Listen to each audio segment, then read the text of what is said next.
பொதுக்கூட்டங்களில் அடிப்படை வசதிகள் செய்து தரப்படுவதை உறுதிப்படுத்த வேண்டும் என்றும், நெடுஞ்சாலைகளில் பரப்புரைக்கு அனுமதிக்க கூடாது என்றும் நீதிமன்றம் உத்தரவிட்டிருக்கிறது. மாநில தேசிய நெடுஞ்சாலைகளில் இனி பரப்புரைக்கு அனுமதிக்க கூடாது என்றும் நீதிபதிகள் உத்தரவாக பிறப்பித்திருக்கிறார்கள். மேலும் கூடுதல் தகவல்களை வழங்குவதற்காக செய்தியாளர் பிரபாகர் இணைகிறார். விவரங்கள் பிரபாகர்.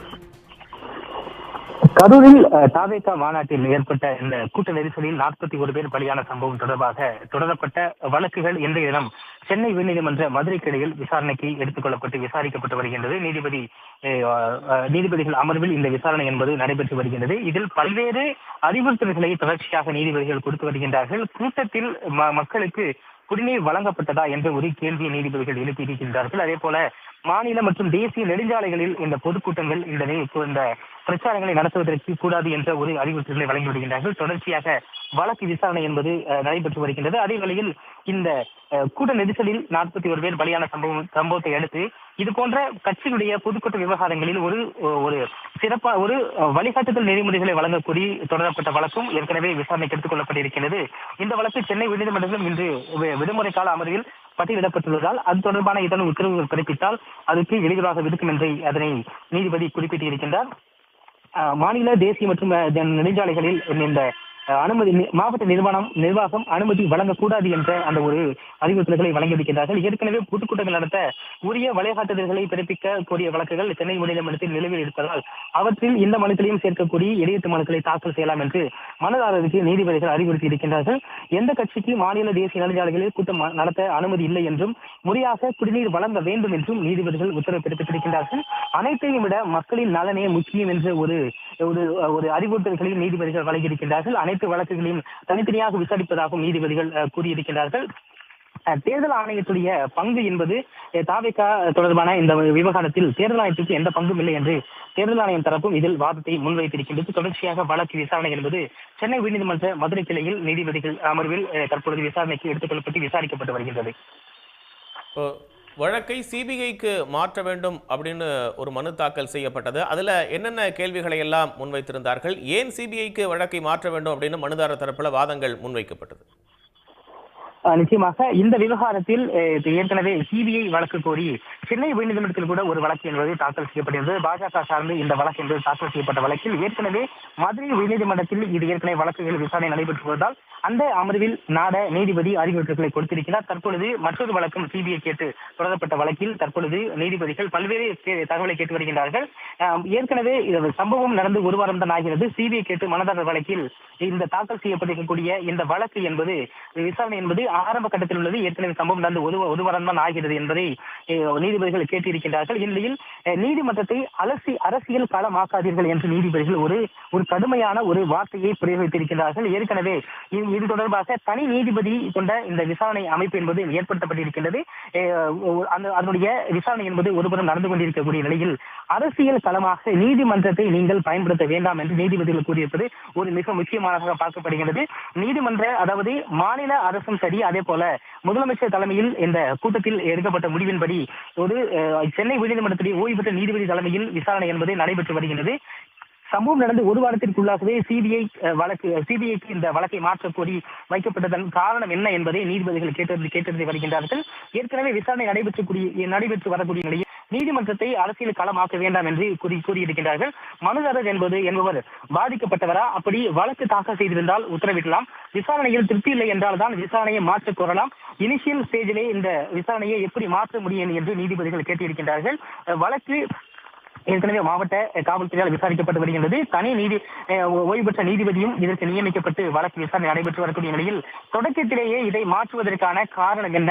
நீங்கள் நேரடியாக இதில் பாதிக்கப்பட்டவரா என்ற ஒரு பல்வேறு கேள்விகளை நீதிபதி மனுதாரர் தரப்பிடம் முன்வைத்து வருகின்றார். இது முக்கியமாக ஒரு வாதமாக பார்க்கப்படுகின்றது. பல்வேறு விஷயங்களை நீதிபதிகள் மனுதாரர் தரப்பிலிருந்து கேட்டறிந்து வருகின்றார்கள். எதற்காக இந்த வழக்கு தாக்கல் செய்யப்பட்டது? ஏதேனும் அரசியல் காரணங்களுக்காக இருக்கின்றதா? நீதிமன்றத்தை அரசியல் களமாக மாற்ற வேண்டாம் என்று கூறியிருப்பது ஒரு மிக முக்கியத்துவம் வாய்ந்ததாக ஒரு கருத்தாக பார்க்கப்படுகின்றது. தொடர்ச்சியாக மனுதாரர் தரப்பில் பல்வேறு கருத்துக்களை நீதிபதிகள் கேட்டறிந்து வருகின்றனர்.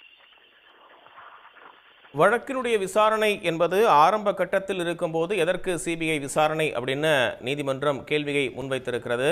இப்போ அதன் அடிப்படையில் பார்க்கும்போது அந்த சிபிஐ விசாரணை வேண்டும் அப்படின்ற கோரிக்கை நிராகரிக்கப்படுகிறது அப்படின்னு புரிஞ்சுக்கலாமா?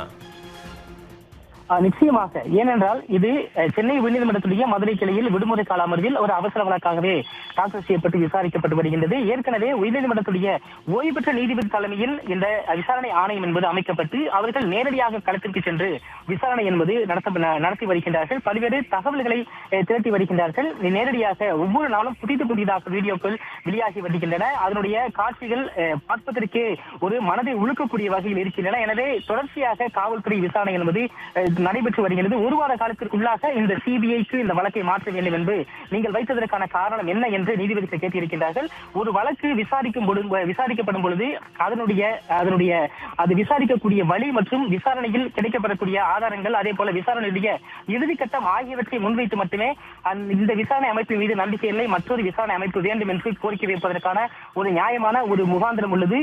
வழக்கு ஆரம்ப கட்டத்தில் இருக்கும் பொழுதே இதனை சிபிஐக்கு மாற்ற கோரியதற்கான காரணம் என்ன? நேரடியாக நீங்கள் இதில் பாதிக்கப்பட்டீர்களா? அரசியலாக இதை பார்க்க வேண்டாம் என்று நீதிமன்றம் கூறியிருப்பது நிச்சயமாக இந்த சிபிஐ கோரி அந்த வைக்கப்பட்ட கோரிக்கை என்பது நிராகரிக்கப்படுவதற்கான வாய்ப்பு இருப்பதாக பார்க்கப்படுகிறது. ஏனென்றால் இதில் சிபிஐ விசாரணையை கோரிய மனு அப்படின்றது தள்ளுபடி செய்யப்பட்டிருக்கு. அண்மை செய்தியா பார்க்கிறோம். மிக முக்கியமான ஒரு அண்மை செய்தி.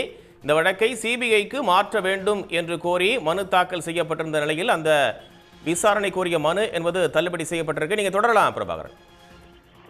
நிச்சயமாக நாம் இப்போது பார்த்தது போலவே நீதிமன்றத்தை அரசியல் களமாக மாற்ற வேண்டாம் என்று நீதிபதி ஒரு கடுமையான ஒரு வார்த்தையை பிரயோகித்த நிலையில் தற்பொழுது இந்த வழக்கு என்பது தள்ளுபடி செய்யப்பட்டிருக்கின்றது. ஒரு மிக முக்கியத்துவம் வாய்ந்ததாக பார்க்கப்படுகிறது. கரூர் விவகாரம் தொடர்பாக வழக்கு என்பது ஏற்கனவே தொடக்க நிலையில் இருப்பதால் மனு அரசு கோரக்கூடிய இந்த நிவாரணம் என்பது, அதாவது சிபிஐக்கு விசாரணை மாற்றக்கூடிய இந்த நிவாரணத்தை வழங்க இயலாது என்று கூறி இந்த வழக்கை சென்னை உயர்நீதிமன்ற மதுரை கிளை என்பது தள்ளுபடி செய்து உத்தரவு என்பது பிறப்பித்திருக்கின்றது. பல்வேறு கட்சிகள் அரசியல் சார்ந்து இந்த விவகாரத்தில் சிபிஐ விசாரித்தால் தான் சரியாக இருக்கும் என்று பல்வேறு காரணங்களை கூறி வந்த நிலையில் தற்பொழுது நீதிமன்றத்தில் இதுபோன்று அரசியல் காரணங்களுக்காக இதுபோன்று தகவல்களை சொல்ல வேண்டாம் என்று கூறியிருந்த நீதிபதி தற்பொழுது அந்த மனுவை தள்ளுபடி செய்து உத்தரவிட்டிருக்கிறார்.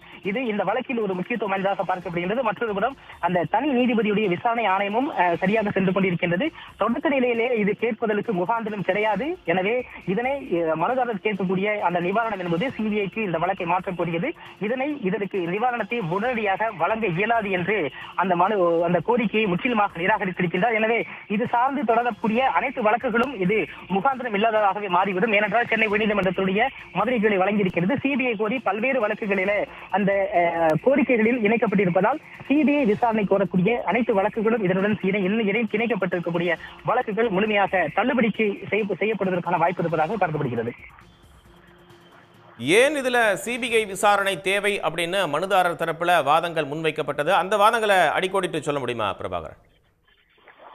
நிச்சயமாக இந்த வழக்கில் மனுதாரர் தரப்பில் விசாரணை அமைப்புகள் மீது பல்வேறு குற்றச்சாட்டுகளை முன்வைத்திருந்தார்கள். அதன் காரணமாகவே சிபிஐக்கு இந்த வழக்கை மாற்ற வேண்டும் என்று கோரிக்கையை முன்வைத்திருந்தார்கள். அந்த மாவட்ட காவல்துறை அதே போல இந்த வழக்கில் விசாரணை என்பது சிபிஐ வசம் சென்றால்தான் அது சரியாக பாதையில் செல்லும் என்ற ஏற்கனவே கோரிக்கைகள் முன்வைக்கப்பட்டிருந்தது. இருப்பினும் இந்த வழக்கு ஆரம்பத்தில் விசாரணைக்கு வந்த பொழுது ஏற்கனவே இந்த வழக்கில் புதிதாக ஏதேனும் தகவல்களை கூறுங்கள், அதாவது இதில் உடனடியாக மாற்றுவதற்கான காரணம் என்ன, அதாவது இவர்கள் கொடுத்திருக்கக்கூடிய கோரிக்கைகள் மற்றும் இந்த விசாரணை அமைப்பின் மீது நம்பிக்கை இல்லை என்று பல்வேறு தகவல்கள் இதில் கூறியிருந்தால் கூட உடனடியாக மாற்றுவதற்கான காரணம் என்ன, அதாவது இனிஷியல் ஸ்டேஜிலே இருக்கின்றது, தொடக்க நிலையிலே இருக்கின்றது. சம்பவம் நடந்து ஒரு வாரத்திற்குள்ளாக இதனை மாற்றுவதற்கான கோரிக்கை வைப்பதற்கான காரணம் என்ன என்ற பொழுது அதற்கான பதில் என்பது மனுதாரர் தரப்பில் முறையாக கொடுக்கப்படவில்லை. எனவே ஏற்கனவே விசாரணை ஆணையம் சரியாக சென்று கொண்டிருக்கிறது. விசாரணை தொடக்க நிலையிலே இருக்கின்றது. இந்த நேரத்தில் இதனுடைய கோரிக்கை முற்றிலுமாக ஏற்க முடியாது என்று நீதிபதி தன்னுடைய உத்தரவில் தெரிவித்திருக்கின்றார். இப்போ இந்த வழக்குல அரசு தரப்புல என்ன மாதிரியான வாதங்கள் எல்லாம் முன்வைக்கப்பட்டது மிக முக்கியமா? நிச்சயமாக இந்த வழக்கை பொறுத்தவரை ஏற்கனவே சென்னை உயர்நீதிமன்றத்துடைய மதுரை கிளையில் 7 வழக்குகள் மீது தாக்கல் செய்யப்பட்டிருக்கிறது. இதில் அடிப்படையாக விசாரணை என்பது தொடக்க நிலையிலேயே இருக்கிறது. விசாரணையுடைய தற்பொழுது இருக்கக்கூடிய சூழல் என்ன என்பது தொடர்பாக நீதிபதியிடம் தகவல் என்பது தெரிவிக்கப்பட்டது. அதாவது ஏற்கனவே சம்பவம் நடந்த அன்று பதிவு செய்யப்பட்ட முதல் தகவல் அறிக்கையின் அடிப்படையில் மாவட்ட காவல்துறை என்பது விசாரணை நடைபெற்று வருகின்றது.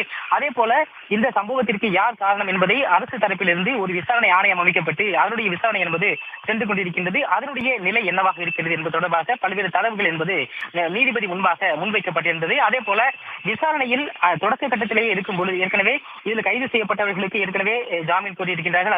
அது தள்ளுபடி செய்யப்பட்டிருக்கின்றது.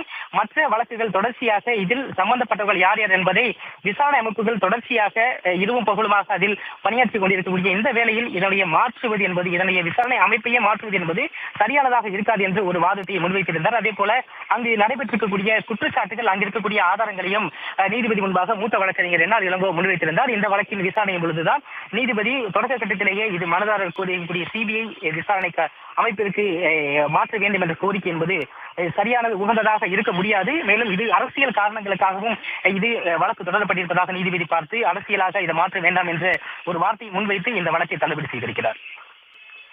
மனுதாரர் ஒரு அரசியல்வாதி, அவர் பாதிக்கப்பட்டவர் அல்ல. நீதிமன்றத்தை அரசியல் மேடையாக்க வேண்டாம் அப்படின்ற இந்த நீதிமன்றத்தினுடைய இந்த கருத்துக்கள் அப்படின்றது எந்த அளவுக்கு முக்கியத்துவம் வாய்ந்ததா பார்க்கப்படுது? வருங்காலங்களில் இது போன்ற அரசியல் நோக்கத்திற்காக வழக்குகள் தாக்கல் செய்யப்படக்கூடாது அப்படின்றதற்கு எப்படி இதை புரிஞ்சுக்கலாம்? நிச்சயமாக நீங்கள் கூறியது போலவே வருங்காலங்களில் இதே வழக்குகளிலோ இது சார்ந்த வழக்குகளிலேயோ நீதிமன்றத்துடைய ஏற்கனவே விசாரணை அமைப்புகளை தாண்டி புதிதாக ஒரு விசாரணை அமைப்புகளை கோரக்கூடிய இந்த கோரிக்கை என்பது முற்றிலுமாக இந்த வழக்கு நிச்சயமாக ஒரு அடிக்கோடிட்டு பார்க்கப்படும். அதே வேளையில் இந்த விவகாரத்தில் ஒரு உரிய வழிகாட்டுதல் நெறிமுறை வெளியிடப்படும் வரை கட்சியுடைய கூட்டங்களுக்கு அனுமதி அரசு வழங்காது என்று மூத்த வழக்கறிஞர் இந்த வழக்கு விசாரணையின் பொழுது கூறியிருந்தார். எனவே இந்த வழக்கு தற்பொழுது விசாரணை என்பது நடைபெற்று வருகின்றது. இதில் நீதிமன்றத்தை அரசியல் களமாக பார்க்க வேண்டாம் என்று நீதிபதி கூறியிருப்பதும் இந்த முகாந்திரம் என்பது தொடக்க கட்டத்திலேயே இருக்கக்கூடிய நிலையில் இதனை மாற்ற கோர முடியாது என்ற ஒரு உத்தரவும் என்பது அடுத்தடுத்த வழக்குகளில் மிக முக்கியத்துவம் வாய்ந்ததாக பார்க்க முடியும். விசாரணை என்பது தொடர்ச்சியாக ஒரு அமைப்பால் விசாரணை நடத்தப்படும் பொழுது அதனுடைய விசாரணை செல்லக்கூடிய தன்மை மற்றும் அதனுடைய இடைக்கால அறிக்கை மற்றும் அதன் மேல் எடுக்கக்கூடிய நடவடிக்கைகள் ஆகியவற்றின் மீது தொடர்ச்சியாக இடைக்கால அறிக்கையோ அல்லது அந்த சார்ஜ் ஷீட் என்று சொல்லப்படக்கூடிய அடுத்தடுத்த நடவடிக்கைகளுக்கு பின்பாகவே அந்த கோரிக்கையை முன்வைக்க முடியும் என்ற ஒரு நடவடிக்கையாகவே இதனை பார்க்க முடியும். ஆரம்ப கட்டத்திலேயே இந்த விசாரணை அமைப்புகளை மாற்றக்கூடிய கோரிக்கையை முன்வைக்கப்படுவதற்கான வாய்ப்புகள் குறைந்திருப்பதாகவே பார்க்கப்படுகின்றது. தாவேக தரப்புல மனு தாக்கல் செய்யும் போதே சொல்லப்பட்டது காவல்துறையினுடைய அந்த நிபந்தனைகள் என்பது எந்த விதத்திலும் மீறப்படவில்லை அப்படின்னு சொல்லப்பட்டிருந்தது. இப்போ காவல்துறை தரப்புல நிபந்தனைகள் மீறப்பட்டிருக்கு அப்படின்றதற்கு என்னென்ன மாதிரியான ஆதாரங்கள் எல்லாம் நீதிமன்றத்தில் கொடுக்கப்பட்டிருக்கு? நிச்சயமாக இந்த வழக்கில் அதாவது நேரம் வாரியாக ஏற்கனவே முதல் தகவல் அறிக்கையில் விரிவாக பதிவு செய்யப்பட்டிருக்கிறது. அது போன்ற தகவல்களில் என்னென்ன நிபந்தனைகள், அதாவது காவல்துறை தடுத்த இடம், அதே போல எந்த இடத்தில் அவர்களை பிரச்சாரம் செய்ய அனுமதிக்கு வழங்கப்பட்டது, எந்த இடத்தில் முன்கூட்டியே அவர்களுக்கு அசம்பாவிதம் ஏற்படும் என்று முன்கூட்டியே எச்சரித்தது, இதில் பல்வேறு ஆவணங்களில் பதிவாகியிருக்கின்றது. இந்த ஆவணங்களை நீதிமன்றத்தில் அரசு தரப்பிலிருந்து உடனுக்குடன் செய்திகளை தெரிந்து கொள்ள சன் நியூஸ் பெல் ஐகானை கிளிக் பண்ணுங்க.